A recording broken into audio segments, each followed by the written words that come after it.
Let us look at some of the updates in detail. The Pigeon update was a local search results update rolled out in July of 2014. It impacted local search results and it had a very dramatic impact on local search results.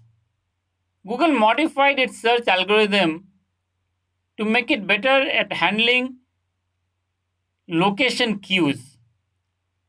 Location cues are things like when we name a city or a place in location, or when Google knows about the location, especially on a mobile device or through IP address on a desktop, it is better able to show results from local businesses or local places. So that was an update that impacted how Google used location cues in search queries. Up until Pigeon, the way Google ranked local search results was slightly different from how it ranked general web results. So the general web results relied on the quality of content, backlinks, and so on and so forth. The Pigeon update brought local and general web search more in sync. So Google took some of the principles of general web search ranking and applied them to the local search results. So as a result, for example, if you are getting backlinks from local businesses to your site will get a bump in ranking for local search results. So if I am a business in Bangalore and I get a backlink to my site from several other local businesses in Bangalore, it is a way for Google to know that I might be located in Bangalore and I might get a bump in local search results. So the backlink is boosting my local search ranking. Similarly, if I publish a lot of content about Bangalore, it is another signal to Google that my site is probably more relevant for Bangalore. So this is a content based signaling. Based on the content on the site, Google can figure out if my site is more relevant for Bangalore or more relevant for Mumbai. So the Pigeon update really created a much tighter relationship between general web ranking and local search results. And it had a huge impact on local search results. Many sites were impacted.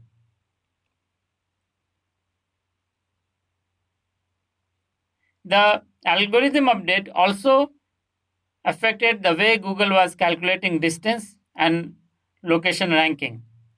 So, how Google calculated distance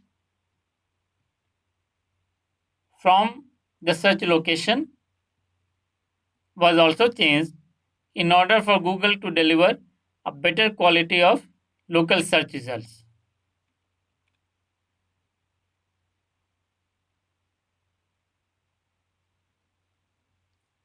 So, in a nutshell, what happened was after Pigeon update, Google now applies the same general ranking rules to rank pages even for local search results.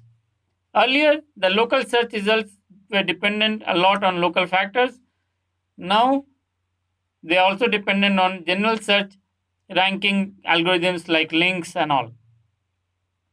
So, the entire search algorithm has become more in sync along with the general web search and local search. The Panda update has been one of the most talked about Google updates because it affected almost 12% of search results. It was rolled out in February of 2011, and when it came out, there's a huge cry from a lot of websites because they lost their ranking in the search results.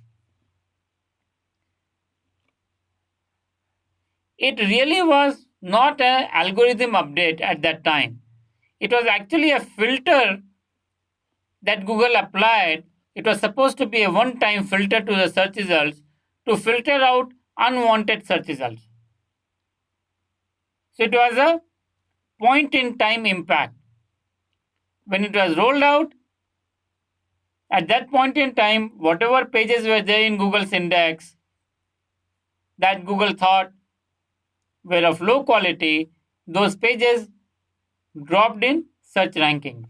But if you created a page, say 2 weeks after Google applied this filter, you could still escape it because it was not a continuously applied thing.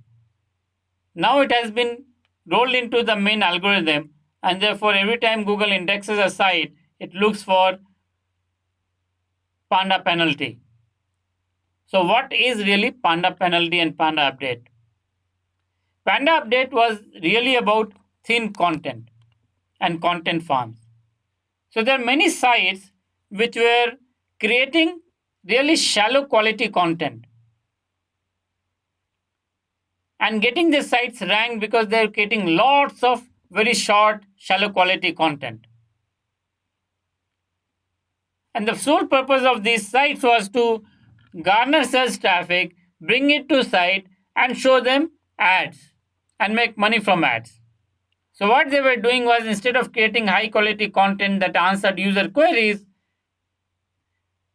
they're creating small pieces of content that targeted low search volume keywords that were easy to rank on even with small content. And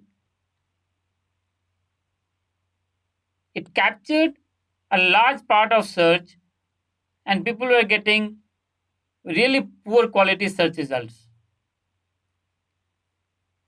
The Panda update was so huge that it was rolled out over a few months gradually across different countries. It was so huge that Google didn't want to apply it in one shot across all the websites.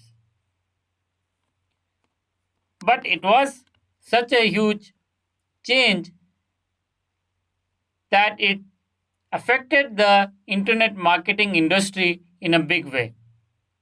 Up until then, the general agreement was that if the keyword was competitive, you would write a lot of content, deep content to target it, get a lot of backlinks.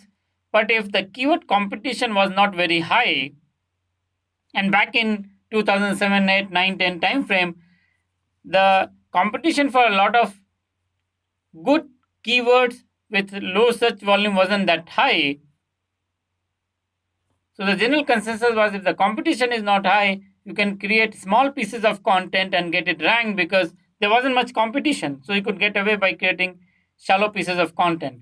And then entire websites came up who had lots and lots of pages. Each page was like 200 words, 300 words, targeting one specific keyword. And when aggregated across these hundreds of pages on the site, they're getting thousands of visitors who are not really getting the right search results.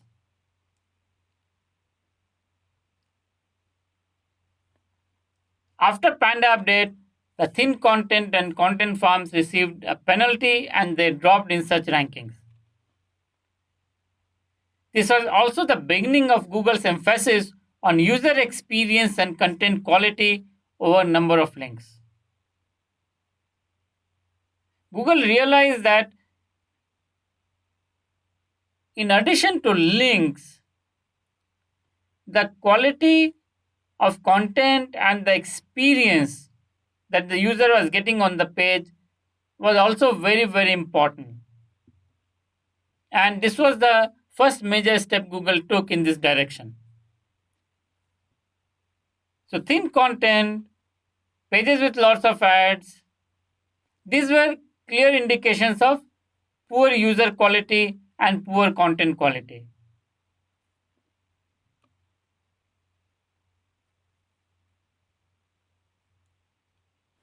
Before rolling out Panda, Google rolled out an update called Mayday. It happened in May of 2010 and it targeted sites that were using thin content to get traffic from long tail keywords.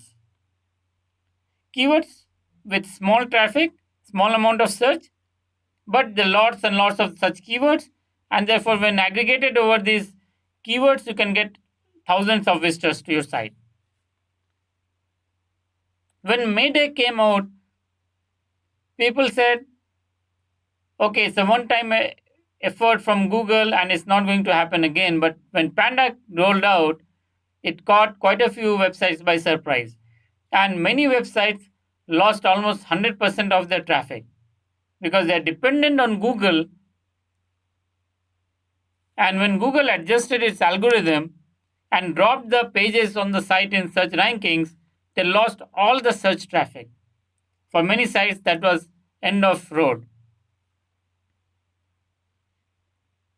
Another thing that happened because of Panda was people realized that they cannot totally depend on Google for their traffic. Because even if you are totally within the guidelines of Google, an update might impact you adversely and you may lose your search traffic. And if you are too reliant on search traffic, if it is 80-90% of your traffic and you lose it, it could be end of business.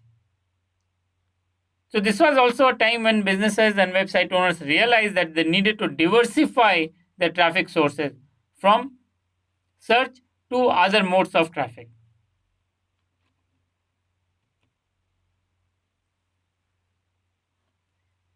Google is continuously updating its Panda filter, and in July 2015 it rolled out the last known update to Panda. Every time Google rolls out a Panda update, it tweaks the Panda algorithm or filter and makes it slightly better than the previous run.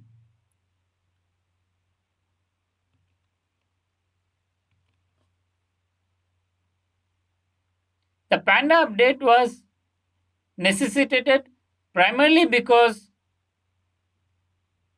site owners realized that it was easy to rank the site for many low competition keywords by creating short blog posts. So you could create a 150, 200, 250 word blog post and you could rank for some of those keywords using these blog posts without having the need to build backlinks and all that.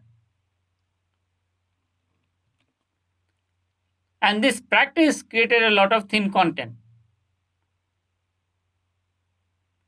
The content wasn't really answering people's search query. It wasn't really delivering value to people. It was just trying to rank the content in Google. Because of low competition, it could rank and get search traffic, show people ad, and make money off them. Whereas Google's model is to deliver the best quality search result, pages that answer people's search query in a meaningful way. When people click on a search result, they go to the page, they should see useful, meaningful information. When that does not happen, it is called thin content or low quality content. And Google absolutely hates such sites. So the Panda update was really necessitated by sites which are indulging in this thin content practice. Like I said, many of these sites were really content farms. So some sites had few pages with thin content, but there were many sites that figured they could make a lot of money off advertising by creating hundreds of pages with thin content.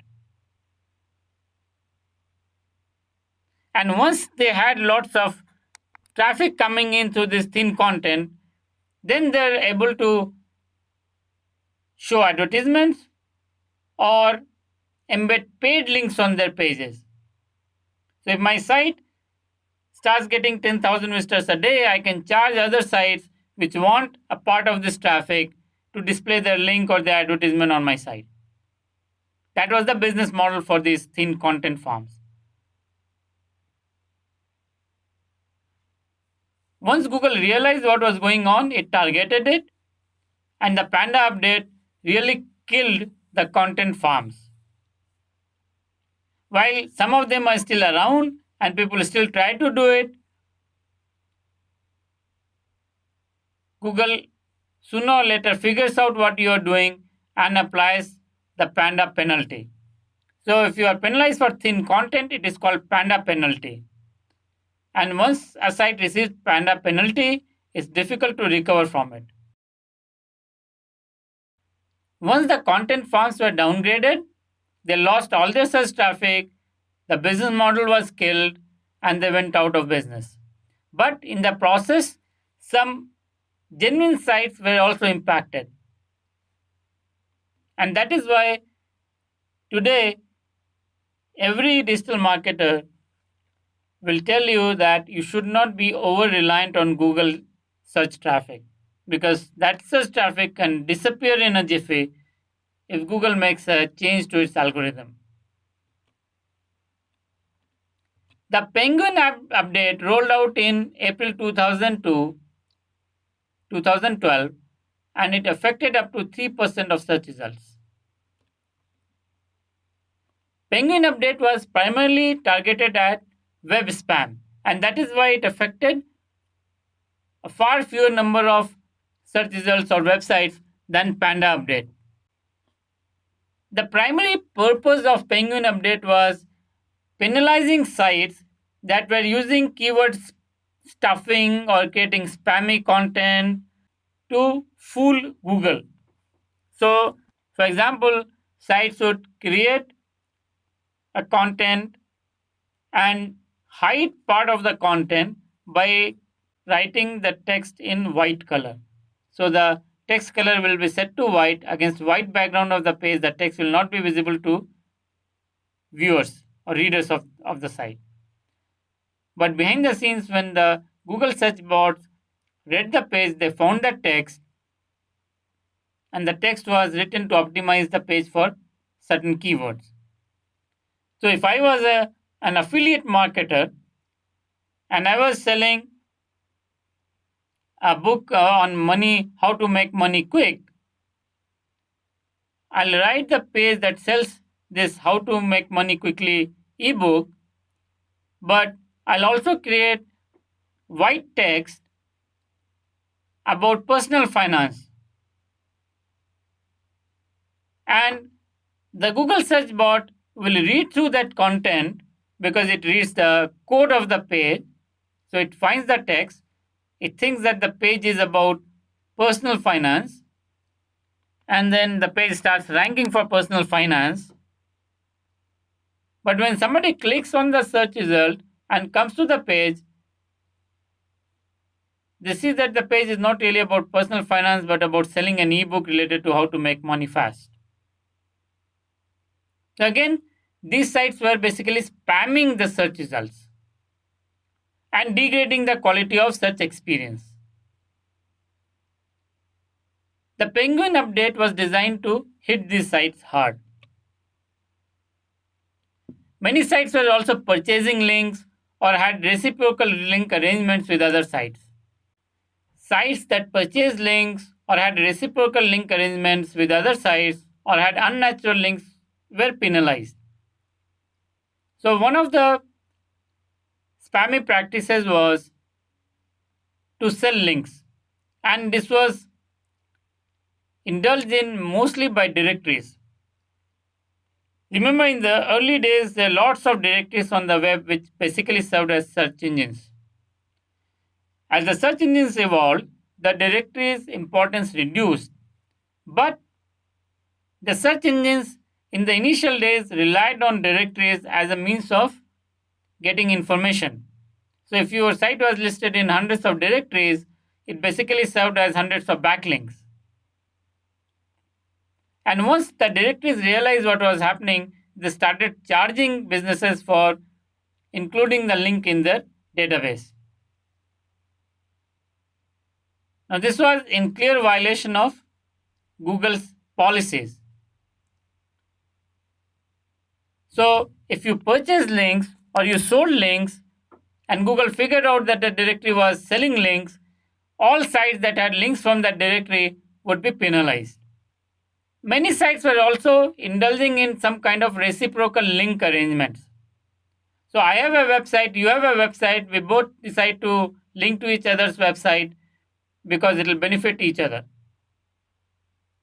That is reciprocal link arrangements. An evolved form of this was the link farms. or link exchanges where hundreds of site owners will come together to exchange link with each other. So when a new site owner joins, his site will receive links from hundreds of other sites which are already part of the link exchange, and all of those sites will get a new link back from the new joinee. In this way, sites were getting hundreds of links which had really no meaning. They're not a vote for the quality of the content on the site. They were simply done to game Google's ranking algorithm. So the Penguin update was designed to target these kinds of link exchanges or this kind of link practices. Because of Penguin update, the practice of purchasing links or having a reciprocal link arrangements has receded, and most people do not indulge it now. And it is very important as a website owner that if you get a link from a website and you also link back to that site, it can be a signal to Google that you are indulging in some kind of spammy practice. So you need to be careful about that. If you're getting a link back from a reputed website and then you link back to it, for example, you get a link from an article that is published on Forbes.com about your company, and then you link to that article from your website, it is a natural link. But if you link to my website and I link to your website and both our sites are not very really reputable and there's no reason for us to link to each other, then we'll be hit by Penguin penalty. Similarly, many sites try to game the backlink system by creating keyword rich anchor text. So if you remember, the anchor text is the text that is displayed on the screen for the backlink. If you click, the link will take you to another page, but what you see on the page is not the link to the page, rather a set of words that describe probably what the link is about. And Google relies on links, on this anchor text in the links, to understand the context of these links. So if you include the keywords in the anchor text, those links are far more valuable. However, as you can understand, most people who link to your site will not go to the pain of adding a keyword in the anchor text. Most people will just put your brand name or your company name and link it to your website. So if a company has lots and lots of backlinks where the anchor text includes keywords, it's an indicator that those links are manipulated and those are unnatural links. Sites with unnatural links are penalized by Penguin update. Many times Google rolls out changes that are not part of the core algorithm like Panda, and they are basically filters that run periodically on top of the core algorithm. So whenever the filter runs, it filters out the search results that the core algorithm comes up with. So these are periodic runs. Both Panda and Penguin were introduced as filters. What really happens is Google keeps running these filters after few months, and every time it reruns, it updates the filter with new information to make it better. And then after each rerun, it filters out new additions that came up between the last run and the current run. What Google typically does is, after a few runs, when the filter has stabilized, Google will most likely include that in the core algorithm. For example, in September 16, Google included Penguin in the core algorithm.